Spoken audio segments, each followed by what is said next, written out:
It's hard to know who to root for when a sues Satan. And then Satan claps back, and just like that, everyone forgets about the whole Activision walkout, and Kevin Smith is like, thank for Scarlett Johansson, because finally the spotlight is off me. Now Scarlett sent her stunt double to crack some heads over at Disney, and guess who was already there waiting for them in the parking lot with a baseball bat? That would be the one and only tyrant known as Mickey Mouse. Oh, I'll show you what a real Black Widow looks like. Oh. Okay, now listen, this is like me suing Nintendo for coming in 9th place in Mario Kart. Nevertheless, let's look at this very spicy meatball of a news story from a very objective standpoint. I don't really care for either Scarlett, don't look at my body, Johansson, and I don't really care for super woke Disney. So break out the popcorn, ladies and gentlemen. It's now World War Woke in Hollywood.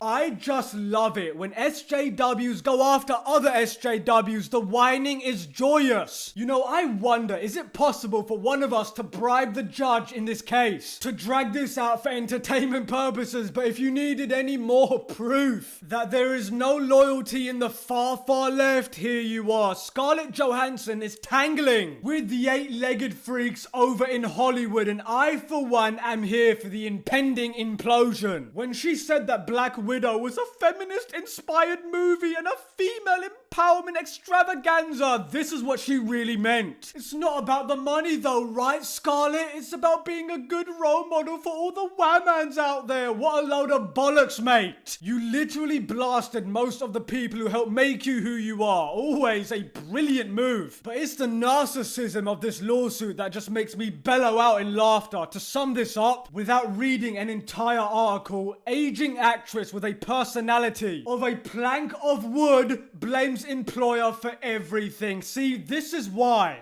Feeding a crocodile won't make it your friend. You live and die by the woke, Disney. Scarlett Johansson probably had a similar contract to Robert Downey Jr., in which she gets a percentage of the movie's intake from theaters, and because Disney released it on Disney Plus for $30, it circumvents the contract by making it so she has a tiny, teeny low intake from the cinema and no intake from the Disney Plus. Make no mistake, that is absolutely disgustingly scummy on Disney's part. Apparently she was promised a certain amount of money and she didn't get it. Look, Disney is eventually going to get what's coming to them someday, I promise you. Now the Joker was right about these people. They will destroy each other because fundamentally they only look out for themselves, no matter the pretense of caring for others. It's always me, myself, and my purple greasy hair. Now socialism is the ultimate coping mechanism because these pro-socialists become hardcore capitalists once it's their money that's in jeopardy. Now Scarlett Johansson already lost around 80% of her fans when she went for a breast reduction. There, I said it because nobody else will, but joking aside, she's gonna lose the other 20% with this endless rabbit hole of victimization as it continues to dig deeper. The oppression Olympics at its finest. Forget about the woke Olympics, this is where the real action is. It's important for my viewers to note that Scarlett Johansson was the world's highest paid actress in 2018 and 2019. Mrs. Johansson has featured multiple times on the Forbes Celebrity 100 list. Her films have grossed over $14.3 billion worldwide, making Scarlett the 9th highest grossing box office star of all time. Yeah, that's what I definitely call undervalued and oppressed. Hey, to all the men out there, here's a movie starring a woman who makes more in a year than most of you will make in your entire life. But just remember, she's oppressed and it's all your fault. And let me make this perfectly clear. Black Widow didn't tank in the movie theaters because of Disney Plus. It tanked because of how incredibly average and forgettable it was. The only reason it did well at the opening weekend was because people saw the movie out of boredom. Just to get out of the house. People would have watched Barbie Returns and it would have made 200 million. So that initial spike that Black Widow got doesn't really mean much. Now there was zero incentive to watch Black Widow because she had one of the best endings to any Marvel character in the MCU. Honestly, Endgame was all the closure that I wanted. I don't really care about anything else else after that, maybe except for Guardians 3. But my problem with Black Widow is a problem with prequels in general. Prequels are a tepid idea at best, especially when the character you're portraying is dead in the current timeline. Because we have no stakes since we already know where Black Widow ends up during Infinity War. But anyway, whatever, let's move on. One of the other reasons why Black Widow tanked so hard was because of the piss poor marketing campaign that preceded the movie's release. Scarlett, in her infinite wisdom, and the rest of the Access media started mouthing off about how bad men were. And when that happened, my wallet squirmed right back into my pocket. And then I navigated the open seas with the rest of those swashbuckling pirates. Using my connections, I was able to obtain this marvelous movie for the low price of $0. Now,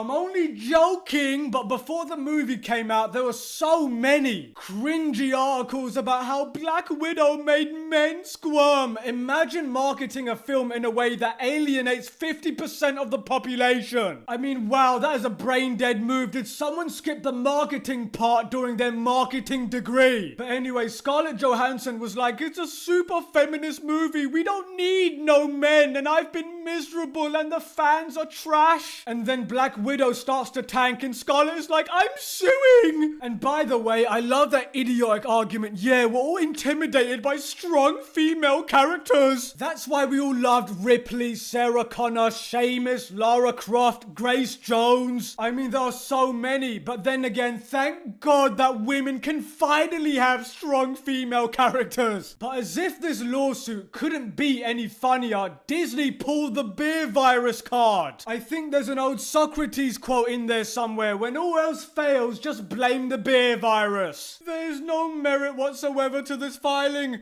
The lawsuit is especially sad and distressing in its callous disregard for the horrific, prolonged, and global effects of the coup, and the release of Black Widow on Disney Plus with Premier Access has significantly enhanced her ability to earn additional compensation on top of the $20 million she's received to date. Now, if they responded this quickly and this harshly, then Scarlett Johansson is probably right, because Disney and all the other companies are terrified of being sued by actors for running their films on their streaming services, so they'll fight this one like hell. I mean, this is incredible though. You have the Whammon card and the beer virus card. The commencing of the woke battle has begun. Or dare I say, the woke civil war. How stunning and brave Disney and Marvel sure are towards the Whammons. I actually thought to myself that the firing of Gina Carano demonstrates Disney has little use for strong women. How can it possibly get any worse? And Disney's like, hold my soy latte. We are living in times where the drama behind and after the release of the movie puts more asses in seats than the actual movie itself. But I guess Scarlett is just gonna have to accept her $20 million that she's already received and go home. I know that her eggs are drying up and she needs to get paid, but I think she'll be fine. And on that bombshell, Mannix out.